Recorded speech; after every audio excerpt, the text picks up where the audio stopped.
Ghosts of Yotei character design controversy. We already know what this is about. And dude, for any of you flipping incels out there that are throwing a fit about a female lead in the new Ghosts game, get wrecked, nerds. Why are people so bigoted, so discriminatory? Why do you have such an issue with this? The first game, I understand there are certain situations where these notions of forced inclusivity in our gaming industry are definitely something we have to be aware of, and sometimes it feels real gross. But not all of this is that, dude. And I'm sorry, but if you played the first Ghost of Tsushima,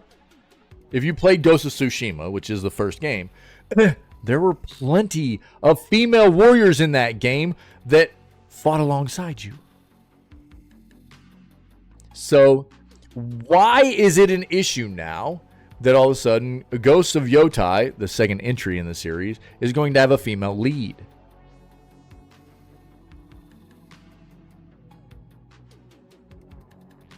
These simple-minded people drive me crazy. Apparently, people are throwing a fit about this. The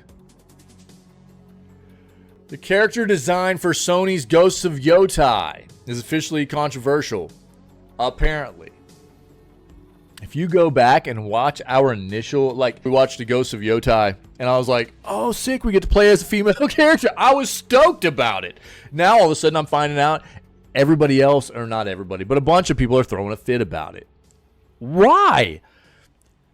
Simply because the upcoming follow-up to the hit PS4 game Ghost of Tsushima features a female samurai.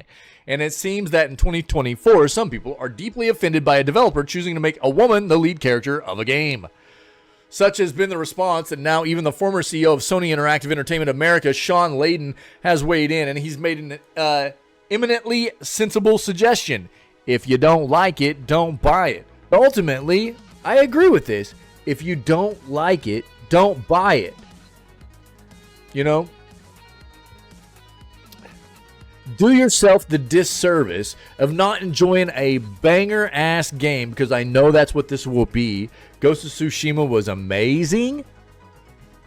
Ghost of Yotei is going to be amazing. Totally worth the money. I guarantee it. It'll be totally worth the play. And you can just, do without the experience because you want to be simple-minded about this. One, it's a game. An entertainment. A story a team of creators believes in. They want to make this. Two, it's a game. If you don't like it, don't buy it. In fact, why not make the game you want yourself? The argument behind some of the criticism of the Ghost of Yotei character design is that Japanese samurais were traditionally men. I understand that. Right. As if video games have ever been limited by historical fact. Yes, that's where I was getting ready to go to. But even if they must respect history, it's not as if there are no historical accounts of female warriors in Japan. Exactly.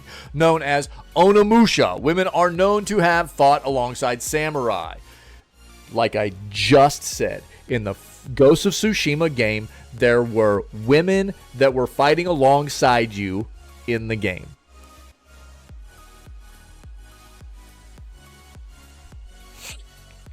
Layden's response, I'll hit you guys up in chat in a second. Layden's response points out the obvious. A video game is a form of entertainment, and any given game is the result of what its creators wanted to achieve. It's not a public service, and game developers don't have an obligation to respect anyone's prejudices. If they judge things wrong, a game might flop, like Sony's recent Concord disaster. As an aside, some ascribe that to the character design too, rather than the fact that it was a paid-for live service game that nobody wanted competing against established free-to-play titles. That's not all.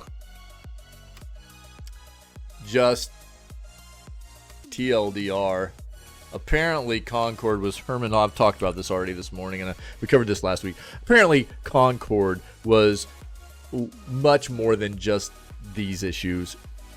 It was Herman Holst, who is the co-CEO of PlayStation, you know, and he basically the PlayStation boss. This was his baby, and he, you know, $400 million budget here that had a cultivated a sentiment of toxic positivity. And if you don't know what that means, basically nobody could say anything bad about it in the that was part of the development project. Yeah, so nobody at the top wanted to hear anything negative about what, you know, no constructive criticism, nothing like that. What do you expect to happen to a game like that, right? So there's your link. You can take a look at us covering that topic. It's up on the YouTube. So, but I digress. We'll get back into this. A game can flop. That's fine. Developers make their own creative and business decisions, and if they get it wrong, they suffer the consequences. That doesn't mean they shouldn't have the freedom to create the game they want. It's yet to be revealed if Ghosts of Yotei will get a boost on Sony's new PlayStation 5 Pro console. Probably will, but we expect something is planned. The game will be released in 2025, so there's plenty of time. If you've yet to upgrade to a PS5, they have a guide here for you. But look, man, yeah, this is just absolutely ridiculously asinine. You know what this is? This is just let me read chat. Well, look, ultimately, I'll break this down. If you have an issue with this lead character being female, you're just a male chauvinist pig, dude. That's all this is. I'm sorry, but you've got masculine, you know, toxicity running through your veins. You've got some issue of a female lead being put in this position. Well, I don't understand why, other than the fact that you've got an issue with the female sex. All right, there's no other reason behind it. You've got some agenda, which is concerning. You need to figure it out. There's some underlying issues there.